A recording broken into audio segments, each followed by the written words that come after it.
Socijaldemokratska stranka, kao što smo i obećali i rekli u predizbornoj kampanji, uvek će ukazati kritički na to šta vlada loše radi i istovremeno ćemo reći šta treba da se uradi kako bi se stvari popravile. I to je i razlog zbog čega mi smatramo da nakon godinu dana rada ove vlade treba upravo jednom akcijom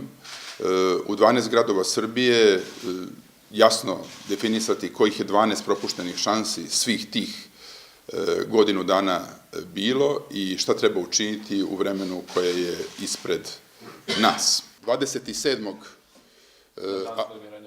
aprila, na dan formiranja vlade, u 12 gradova u Srbiji, tad ćemo prodiskutovati o svim poljima politike u kojima je potrebno vršiti reforme i koje su šanse propuštene, o svim sektorima, vrlo konkretno, porazgovarat ćemo sa građanima, naši politički predstavnici će biti sa njima u 12 gradova i to će biti prilika da jasno kažemo gde vlada greši i šta vlada treba da uradi. To je politika za koju ćemo mi stajati u narednom periodu.